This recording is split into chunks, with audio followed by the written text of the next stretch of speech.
Hala bwana, hii milioni 3 hii ni kama ya kuanzia tu. Mimi nakuahidi nitakutazama kama mboni ya jicho langu. Kwa hiyo yani wewe ukiona tu kuna lolote unalolihitaji kutoka kwangu likusaidie katika kupasua elimu yako, wewe nitwangie simu au waambie walezi wako au nitwangie simu, mimi nitaona cha kufanya. Kwa hiyo leo hapa tumekuja tu kumpongeza wale wenye taasisi zinazofanana na hii ya KEF kwa kutoa huduma au misaada. Tuwashike mikono vijana wetu, wananchi wetu wenye uhitaji, ili ndoto zao ziweze kutimia. Tulikuwa na hafla ya kumpongeza kijana wetu kutoka kule Tunduru, kijiji cha Amani, shule ya msingi Amani, ambayo shule aliyosoma kijana kata ya Lukumburo. Huyu ni kijana, ni miongoni mwa vijana nchini ambao wamefanya vizuri kabisa katika mtihani wao kidato cha 6 na ameingia katika 10 bora. Tena huyu wa kwetu yuko katika ufaulu wa juu sana. Kwa hiyo ni mkuu wa mkoa amechukua jukumu la kumpongeza huyo kijana, kwamba kijana huyu hakwami sehemu yoyote, anafika kule anakotaka kwenda kutimiza ndoto yake.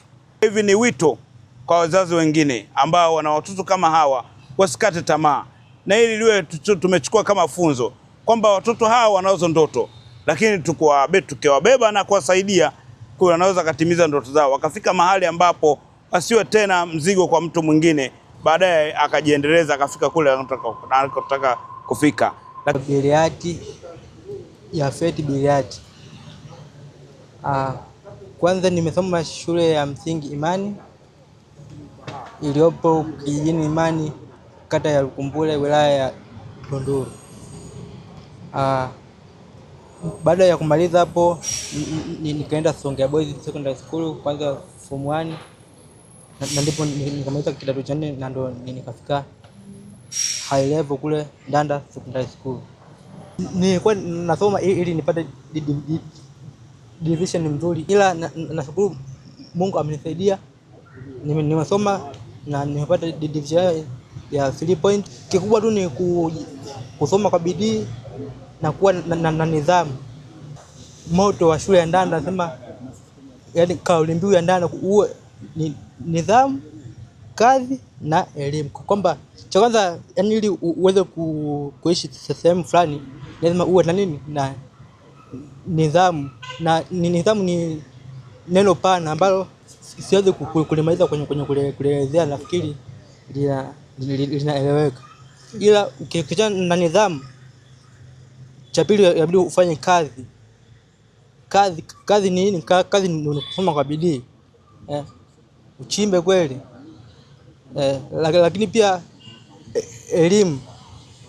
Ni lazima uweze kujua kwamba shuleni je, kimekuleta nini? Shuleni kilichokuleta elimu, na zingine ni changamoto ndogo za shule ambazo unaweza kuzisolve na ukapata matokeo mazuri kwenye mtihani wako. Sasa ndoto yangu kubwa ni kusoma nje. Hiyo ndo ndoto yangu kubwa kwa muda huu, na ningeomba kama mashirika mbalimbali na hata serikali ilitambue hili na iweze kunisaidia mimi nifikie hatua niwezeshe na mimi kwenda kwa sababu najua uwezo wa mimi kama mimi kujitoa nje huo haupo, na mimi nitafanya vizuri.